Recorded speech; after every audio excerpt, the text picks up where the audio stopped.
Gente, pensa que nesse diálogo sendo falado de um menino, né? Um menino falando com a sua mãe. Num momento ali. O que eu sou? Você ao menos já me viu alguma vez como ser humano? Você fez parecer que eu tinha o controle da minha vida, mas na verdade você estava controlando tudo, até mesmo o que estava no meu coração. Você nem ao menos permitiu que eu amasse aqueles que eu queria amar, e nem me deixou pensar no que eu queria fazer. Porque você se recusou a ver que eu estava vivo, que eu tinha um coração, que eu sentia prazer? Porque você nunca se importou de enxergar essas coisas? Porque a única coisa que te deixava feliz era me deixar miserável como você? Porque você nunca ficou feliz por mim? Pesado, né? Diálogo pesado. Esse é um trecho de um mangá que chama Blood on the Tracks. Numa tradução livre, né? É Sangue nos Trilhos. E eu queria conversar com vocês hoje, a partir da história desse mangá, sobre a relação entre pais e filhos, pensando no narcisismo dos pais e na autonomia dos filhos. Só para dar uma introdução, esse mangá, ele não tem edição aqui no Brasil. Se eu não me engano, não tem publicação aqui no Brasil. Mas a gente encontra na internet aí traduções, tá bom? Chama Blood on the Tracks, né? Como eu falei. Em japonês, o nome é Shinou Adachi. Não sei se assim se pronuncia, tá? Não falo japonês. Do Shuzo Oshimi. Basicamente, gente, é uma história em que a gente acompanha uma mãe com seu filho. Toda a história é da perspectiva do menino, da criança. Que no momento em que a história começa, tem ali seus 12, 13 anos, se eu não me engano. Eu fiquei obcecada por essa história, quando eu comecei a ler. Eu li há um tempo atrás, algumas semanas, e são 17 volumes no total. E eu li, em uma semana, 17 volumes de mangá, de uma vez. Porque eu não conseguia parar. Eu fiquei obcecada por essa história, juro pra vocês.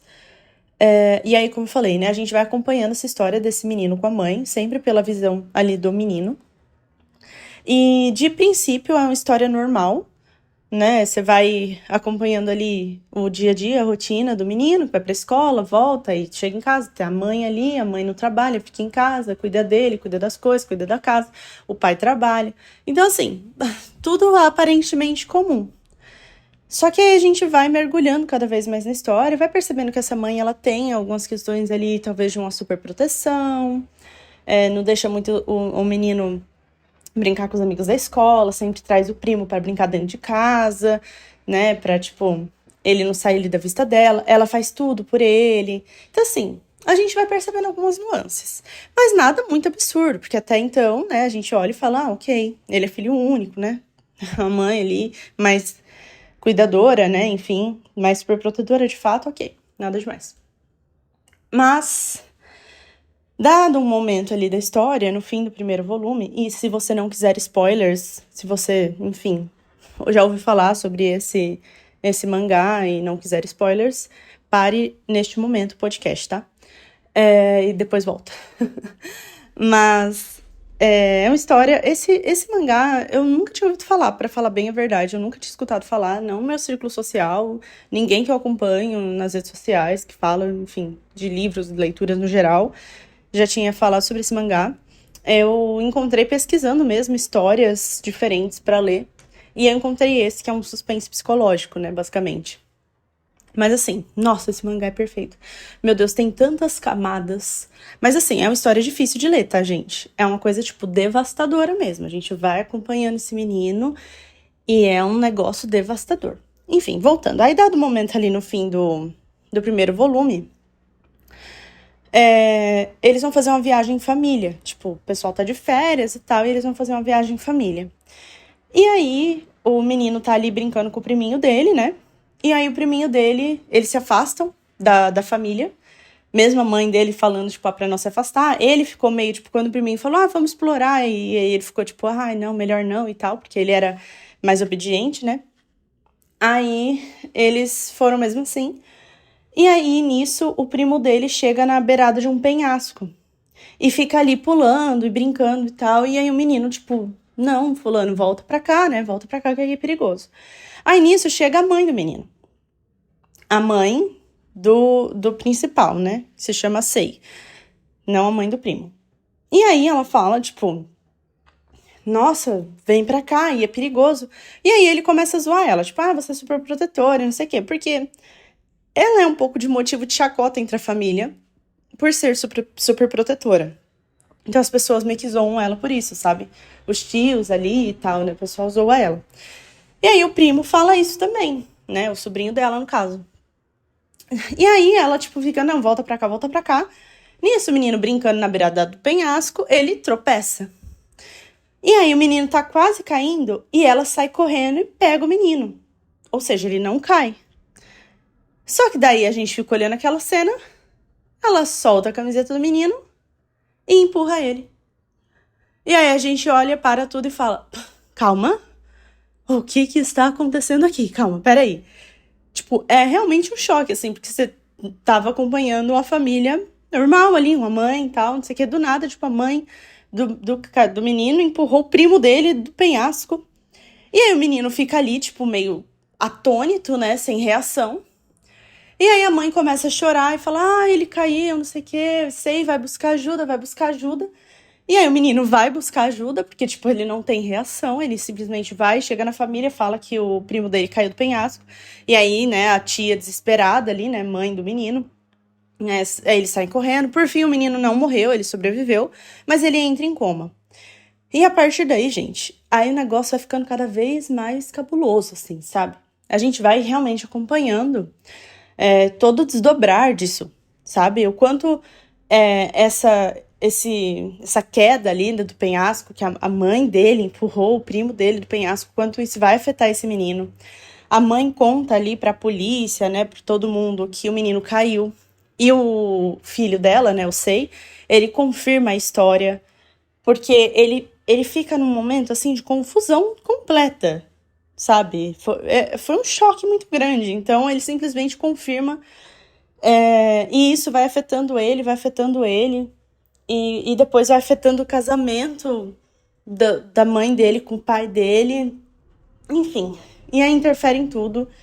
Esse menino começa a ter sonhos com um gatinho morto que ele, tipo, lembra, né? Ele lembra que ele viu esse gatinho quando ele tinha, tipo, 3 anos de idade. E aí, com o tempo, ele vai lembrando de coisas da relação dele com a mãe dele de quando ele era criança. E aí, um dado momento, ele pergunta pra mãe dele, tipo, quando ele consegue reunir coragem, ele pergunta pra mãe dele por que a mãe dele empurrou o primo do penhasco. E aí a mãe manipula ele, fala que não empurrou, que ele criou isso na cabeça dele. Até a gente fica meio assim, não, será que ela empurrou mesmo? Será que não? Não, mas ele viu, sabe? Tipo, é um negócio assim, que a gente realmente vai vendo como que essa mãe vai controlando ele igual uma marionete mesmo, sabe? E com o tempo, tipo, a mãe dele afasta ele do próprio pai dele, afasta ele da família, tipo, vai criando isso, sabe? Por isso que no que eu citei, né, no trechinho que eu citei, ele comentou, você nem ao menos permitiu que eu amasse aqueles que eu queria amar. Então, enfim, aí dado momento também, tipo, ele fica meio apaixonado por uma menininha da escola, daí a mãe faz ele rasgar as cartas dela e falar que ele vai ficar com ela pra sempre, né? Tipo, que o filho vai ficar com a mãe pra sempre. Então, assim, a gente vai entendendo quão problemático o negócio vai indo, sabe? Enfim, e as coisas vão se desdobrando até que esse menininho lembra, ele tem uma memória, né? Ele alcança uma memória de que ele foi jogado do penhasco quando ele tinha 3 anos de idade, pela própria mãe.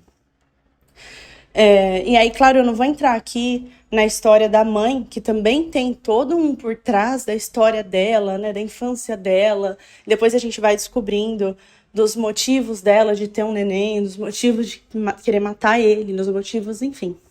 Tantas coisas, né, vão se dobrando, mas aqui eu tô focando realmente na vivência desse menino. E aí ele lembra, né, que ele foi jogado do penhasco pela mãe. Então ele fica tipo, cara, eu morri nesse dia. Minha mãe me matou, literalmente. Só que ele sobreviveu à queda. E daí a mãe vê que ele viveu, ele tá todo machucado, né? Só pega ele e leva pra casa. E no caminho pra casa, eles veem um gatinho morto.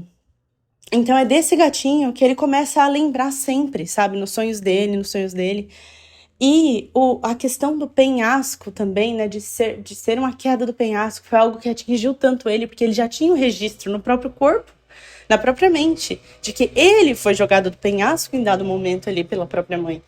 Enfim, gente, é uma história devastadora. Devastadora. De verdade. A gente vai vendo o quanto essa criança foi sendo morta, de fato, sabe? Esvaziada ali pela própria mãe. Mesmo em todas as tentativas dele de conseguir certa autonomia. E a gente vai acompanhando, assim, muitos anos, sabe, da vida dele.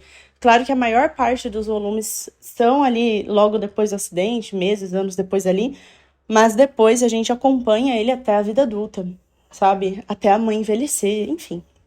Então, a gente vai realmente entrando na cabeça desse menino e em toda a luta dele pela própria autonomia, né? Por desvincular dessa mãe e não conseguir. Essa conversa que eu citei para vocês no início aqui do podcast é uma conversa que ele tem com a mãe da cabeça dele, sabe? Não é uma conversa com a mãe real. É uma conversa com a mãe internalizada. Enfim. E aí é isso. As coisas vão se desdobrando. Mas eu queria pegar isso aqui, principalmente essa fala que esse menino tem, que eu citei pra vocês, né? Que eu comentei no início. Essa temática, claro que, igual eu comentei, né? Tô partindo de uma história, de um mangá, que é numa perspectiva mais exagerada. Claro que não exagerado o suficiente a ponto de ser irreal, né? Porque a gente conhece os absurdos que podem existir nesse mundo, então eu entendo que é bem realista. Mas eu quero falar sobre... pegar isso para falar sobre todas as relações entre pais e filhos, entende? De forma mais generalista mesmo. Por quê? Olha só que interessante quando esse menino fala: o que eu sou? Você ao menos já me viu alguma vez como um ser humano? E no texto Introdução ao Narcisismo, do Freud, ele fala um pouco sobre essa questão dos pais terem filhos, né? De pessoas terem filhos. E ele explica, ele traz um questionamento, vamos dizer assim, né? Ele questiona essa questão dos filhos, falando sobre como, muitas vezes, por conta do narcisismo dos pais, e aqui eu tô falando, não tô falando de uma pessoa que tem transtorno narcisista, tá, gente? Vamos diferenciar as coisas. Uma coisa é um narcisismo constituinte de todo mundo, enfim, tarará, tiriri. Outra coisa é a pessoa que tem transtorno narcisista. Não estou falando de transtornos narcisistas, estou falando do narcisismo normal das pessoas que todo mundo tem ali em dada medida, tá? Enfim, e aí, por conta dessa questão do narcisismo ali dos pais, às vezes eles vão ter filhos por conta de um desejo de não morrer, de um desejo de ser eterno, né? Então, isso vai sendo uma questão narcísica. Por quê? Aí, o que acontece? Cria-se uma percepção de que aquela criança, né, aquele filho, é uma continuidade dos próprios pais. Então, a partir do momento em que o filho é uma continuação narcísica, uma extensão dos pais, ele deixa de ser ele mesmo. Entendem? Então, começa ali uma questão de uma falta de percepção dos pais em relação à alteridade dos filhos. E o que é alteridade, né? O outro, né? O meu filho não é uma extensão de mim. O meu filho é uma pessoa por si. Ele pensa sozinho. Ele tem as próprias decisões. Ele pensa diferente de mim. Entende? E, cara, essa falta de percepção de alteridade dos pais para com os filhos afeta muito o amor próprio dos filhos. Porque eles sempre vão estar querendo suprir a expectativa dos pais. E não só querendo suprir, mas é porque eles sentem que só assim é que eles vão ser amados, sabe? Tem até uma parte também no mangá que o menino, aí ele tá de fato falando com a mãe, ele fala assim, eu era uma criança e eu estava desesperado para que você me amasse. Cara, olha que pesado isso. Então, sim, a criança, conforme isso vai sendo, essas expectativas todas vão sendo depositadas nela, impostas a ela vai obedecer, gente. Ela vai obedecer. Porque ela quer ser amada pelos pais.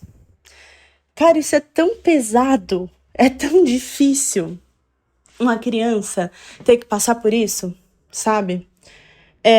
Enfim. E olha que curioso, né, também, o que ele comenta ali, né, você ao menos já me viu alguma vez como ser humano. Porque a partir do momento, como eu falei, que o filho se torna uma extensão dos pais, ele deixa de ser, de fato, uma pessoa por ele mesmo. Então, essa relação mata a criança. Então, é muito simbólico o que acontece dentro do mangá, né, nessa história, em que, de fato, o menino sente que morreu ali quando a mãe jogou ele do penhasco, mesmo que ele tenha sobrevivido, porque, de fato, ele morreu. Porque isso mata a criança, toda essa extensão, né, a criança como extensão da própria mãe, do próprio pai, mata a criança, esvazia ela de si mesma, sabe? Para colocar o que os pais querem que ela seja. Cara, isso é muito uma questão narcísica mesmo dos pais, sabe? Não é uma questão de amor, é narcisismo. É uma onipotência da parte dos pais. De pensar, bom, eu tive essa criança, então ela é uma extensão de mim. Então ela tem que ser o que eu quero que ela seja. Isso machuca muito as crianças, né? E eu falo crianças aqui porque eu tô falando como exemplo esse menino do mangá, mas, gente, é uma criança que vai se tornar um adulto. Então, assim, como que vai ser quando essa criança se tornar um jovem adulto, que vai ter que tomar as próprias decisões, que vai ter que viver a própria vida? Como que vai ser a sensação para essas crianças de terem que frustrar os pais? Frustrar as expectativas dos pais? Cara, isso é tão pesado, sabe? Porque se os pais acham que a criança, né, aquela pessoa que depois não é mais criança, aquele ser humano, é uma extensão deles mesmos, qualquer coisa que aquela pessoa fizer que não é da forma como eles querem que seja, vai ser uma coisa muito frustrante para os pais e muito difícil para a pessoa fazer, porque ela vai estar indo contra o que os pais dela têm de expectativa, entende? Então, assim, a busca de autonomia pelos jovens adultos, né, principalmente, perpassa muito a relação em que os pais têm com aquela pessoa. Qual foi a relação? Foi uma relação em que os pais tinham essa percepção de continuidade de si nessa pessoa? Porque se sim, a busca de autonomia vai ser muito mais difícil. Vai ser muito mais difícil para essa pessoa. Porque ela vai ficar presa nesse ciclo de eu vou ter que frustrar as expectativas dos meus pais e eles não vão me amar mais.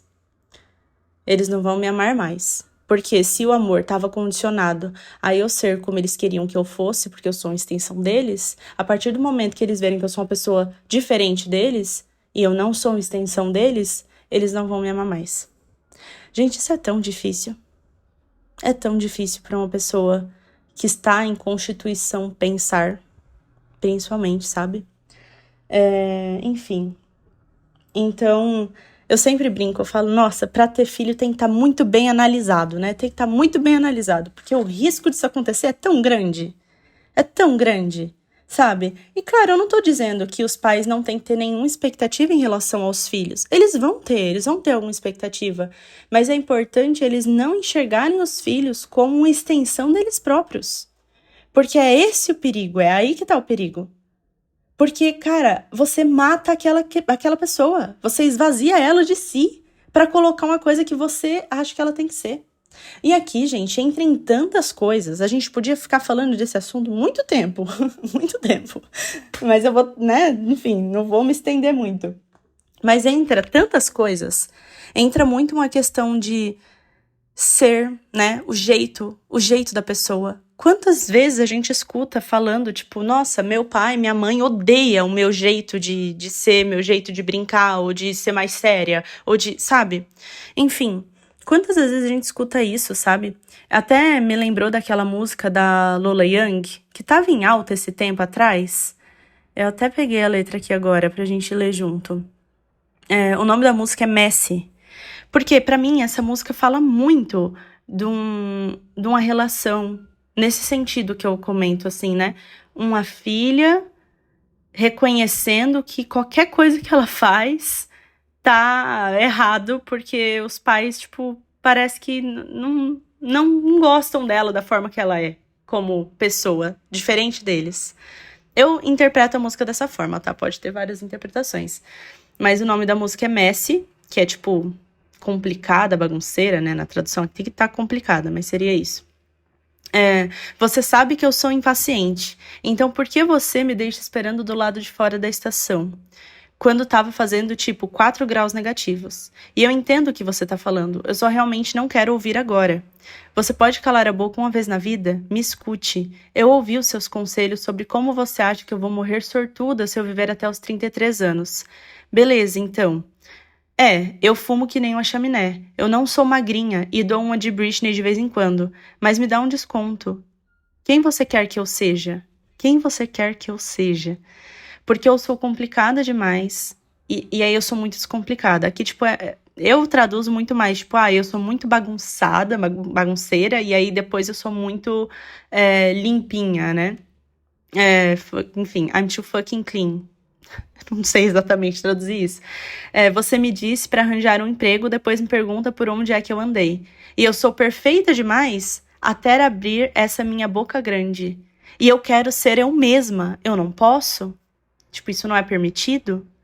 E aí eu sou esperta demais, depois eu sou muito burra. Você odeia quando eu choro, a menos que seja aquela época do mês. E eu sou perfeita demais até te mostrar que eu não sou. Eu poderia ser 1000 pessoas pra você e você odeia cada uma delas. Gente, claro que a letra depois continua, vocês podem ler, vocês talvez já devem ter escutado essa música, mas assim, olha só como isso é tipo um grito pra ser amada da forma que ela é. Quem você quer que eu seja? Eu sou perfeita demais até abrir essa minha boca grande. Eu quero ser eu mesma. Isso não é permitido? Gente, isso pra mim é um grito em busca de uma autonomia. E em busca dos pais amarem de fato quem ela é. Sabe? E não quem eles querem que ela seja. E aí, como eu falei, isso tá em tantas coisas, porque tá no jeito da pessoa ser, tá no jeito da pessoa levar a vida, né? Que às vezes é diferente da forma que os pais levam, tá na questão da sexualidade, sabe? Que é extremamente forte, né? Essa questão das pessoas, enfim, se assumirem pros pais e não serem aceitas. Enfim, então tem tudo isso, sabe? Que vai envolvendo, tem questão de profissão. Quantas vezes a gente não escuta falar, então, eu fiz essa faculdade aqui porque meu pai queria que eu fosse médico. Meu pai queria que eu fosse engenheiro, sabe? E aí eu fiz porque meus pais queriam. Mas eu queria, sei lá, fazer história, por exemplo. E aí, muitas vezes, ainda bem que, né, a pessoa continua ali perseguindo as próprias vontades, e mesmo depois de ter feito a faculdade que o pai ou a mãe queria que eles fizessem, eles vão lá e fazem o que eles querem fazer. Eles conseguem, sabe, pegar essa autonomia. Mas assim, eu vejo que seria muito mais fácil, os jovens conseguirem a própria autonomia se eles tivessem a certeza do amor dos pais sem tanta pressão no sentido dessa expectativa deles serem da forma que os pais querem que eles sejam. Seria muito mais fácil para esses jovens terem autonomia se fosse dessa forma. Mas enfim, infelizmente a vida não é um mar de rosas, né? Não é tudo como a gente quer que seja, mas é muito importante a gente olhar para essas relações entre os pais e os filhos. E aí, como eu falei, eu parti aqui, né? Eu parti hoje falando do mangá de Blood on the Tracks. Como eu falei, é uma história muito mais devastadora, uma questão bem devastadora mesmo. Mas pra gente pensar em todo o resto, sabe? Realmente de forma mais generalista nessas relações entre pais e filhos. E é isso que eu queria conversar com vocês. Espero que, sei lá, que vocês tenham pensado isso junto comigo aqui, sabe? Porque para mim é um assunto bem interessante de se pensar, de se falar sobre. E muito presente na clínica, muito presente na nossa vida, né? Como pessoas, de forma geral. Enfim, é isso, gente. Até na próxima semana. Toda terça-feira, às 6 horas, como vocês sabem, tem episódio novo. E caso vocês tenham feedbacks, podem deixar aí nos comentários. Não esquece de seguir a página aqui do podcast. Avaliem o podcast também para ajudar, se vocês quiserem. E quem quiser ler Blood on the Tracks, como eu falei, eu acredito que não tenha edições aqui no Brasil, mas tem traduções pela internet, vocês encontram por aí, tá bom? É isso. Um beijo, até semana que vem.